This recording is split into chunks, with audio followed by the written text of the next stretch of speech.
Hello, thank you for joining me for today's video in the Introduction to Ayurveda series. So today we're going to be looking at Kapha Dosha. And if you're hearing me say that and you're wondering what the hell I'm talking about, then I'd suggest just pausing this video and just hop on over to the second video in the series, which is where I talk about what the doshas are, and just a very short video.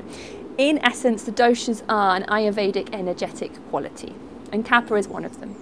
So let's dive into exploring that a little bit more, because you may have taken my Ayurveda dosha quiz by now over on my website, and if not, it's just at being-change.com. It takes about 5 minutes max. The link's in my bio, and you can find out what your dominant dosha is, which is a really, really interesting exercise to do.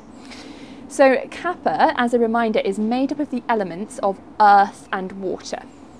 And there are a few other things that we can know about the doshas. So for example, each dosha is dominant at a certain time of the year. So if you're in a country that really experiences the seasons quite a lot, or you're in an area of your country, you know, there are some parts of larger countries where the seasons are very different. So if you do experience the seasons, you'll notice that you might feel more of that Kapha energy, and I'll go into what that is in a minute, in spring, and also perhaps winter. Definitely late winter here in the UK tends to be quite Kapha. But spring is the season of Kapha. And that is because the role of Kapha within our bodies is actually to help everything kind of stay together. So it's kind of like the glue that holds us together. And it's the element or the energy in the body that supports growth and kind of just being held together as one unit, which is why actually childhood is the time of Kapha, because we're growing. So that's obviously why it's in spring, because in spring we get a lot more water. So we know that Kapha is the element of earth and water. And we get all of this water coming in, and it's quite earthy. You can sort of smell the wet ground maybe, and things grow more abundantly than at any other time of year. So that's what Kapha can support within us as well. So it could be that at the Kapha time of year we might want to start a new hobby or do something new, or a new project or something. The other thing that we might want to know about Kapha is that it's dominant at certain times of the day. So each dosha has certain hours in the day and the night that they are more dominant, and we might feel the effects of that dosha more at that time. So for Kapha, it's 6 AM to 10 AM, and then again in the evening, 6 PM to 10 PM.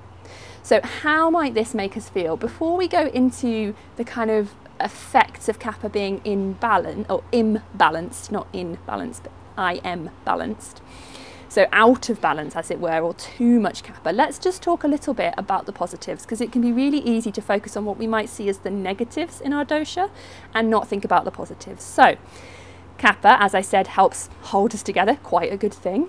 But also a Kapha person, or someone with a lot of that in their dosha, in their makeup, will be very nurturing and loving. So really might be the person that holds their friendship group together, or kind of invites the family round for really nice, nourishing dinners, and kind of nurtures people in that way.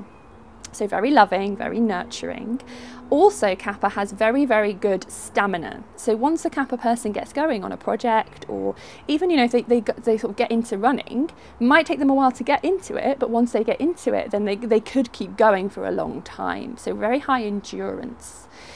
So let's look now at a few ways that this imbalance in Kapha, so if we've got a bit too much of it, how might that manifest within us? So first of all, let's look at the body. Because Kapha is earth and water, Kapha can make us feel quite heavy. So within our actual bodily makeup, this might make our digestion feel quite slow and sluggish. It might make us really enjoy our food, definitely. If we've got a lot of Kapha, we're going to enjoy our food. And we might really want sweet things or heavy things, you know, like really heavy kind of stews or dairy or bread, that kind of thing. And that could make us feel heavier within ourselves. So we might get this slow digestion, maybe bloating. We might even get water retention in the body, fluid retention. And what about within kind of our personalities or how we show up in our lives? Again, it's that heaviness. We might feel heavy. We might feel slow, lethargic. You might sleep for hours and still wake up feeling tired. And that is an indication that we've probably got a little bit too much Kapha.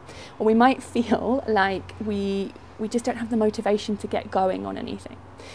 So now we know this, if we're noticing these signs within ourselves of a bit too much Kapha, what might we be able to do? Well, in fact, there's tons of things we could do. And if I was working with you one-to-one, we could really look at your unique situation, your life, what's going to fit in for you. But now, just a few generic things that you might want to try. So for example, with the food, you might want to try eating some less heavy things. So that might mean having a bit less dairy, having less cold foods, having things that are lightly cooked, maybe like a stir fry. So it's lightly cooked. You've got some bitter greens, very, very good for Kapha. And it's not too heavy on the digestion, and it's going to maybe give us a bit more of that energy. Avoiding overly sweet stuff, adding a little bit of spice, a little kick can be really good for Kapha. Something you might want to try is having hot water with lemon, a squeeze of lemon in the morning, and that's going to get the digestive fire going, which is brilliant for Kapha in the morning. So as I mentioned as well, 6 a.m. to 10 a.m. is the time when Kapha is most dominant. That's when most of us probably get up. Maybe you get up earlier, great. If you do, I do not. So if you're getting up at that time and you are feeling very heavy, say it's spring or you've got a lot of Kapha in your constitution, what can you do? You might want to, if you can, if you've got a garden or a yard or a balcony, step outside as soon as you can and do a few movements, maybe jumping up and down, maybe shaking it out, big stretch, taking some big breaths. Anything that's going to start to stimulate the energy around the body. And I'll do a little video on some short morning movements soon, and you might be able to just do those. The drink that I mentioned to be really good at waking up when you wake up and you feel like that.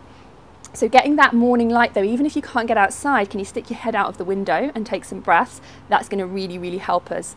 Other things, using a stiff bristle brush to brush the body if you've got one of those, and you can get them fairly inexpensively as well. And just circular movements from the feet up to the heart help stimulate the lymphatic flow, it helps stimulate the flow around the body. And if you want to bring in a more energizing movement practice, this would be really good for Kapha. So something that really gets the heart rate up, maybe something that you find really fun as well. So if you like dancing, dance, put your favorite song on and just dance away, and that could be really, really good. And then in terms of maybe some lifestyle practices, one thing that you might find if you are very Kapha is that you give too much. You're giving too much to other people and you're not giving it to yourself. So you could start to be wary of that, maybe start saying no to some things, maybe. And another thing would be to make a to-do list. And a to-do list of things that maybe excite you, or set yourself the challenge of getting the things ticked off on that to-do list, and then motivate yourself to get going. And if you're finding it hard to get that motivation, an upbeat music track can really do wonders to changing our whole makeup and how we feel. So those are a few suggestions. Like I mentioned before, you can take your dosha quiz on my website, and the link's below. You just click on there, it takes max 5 minutes, and once you take that you'll be emailed a PDF and it's got a guide to all 3 of the doshas, and there's other suggestions for bringing them into balance on there. So I hope you enjoyed this short introduction to Kapha Dosha, and I'll be back soon talking about the other doshas. And if you are enjoying these videos, don't forget to subscribe to the channel if you're not already, and do share them with friends to help spread the word. Okay, I'll see you next time.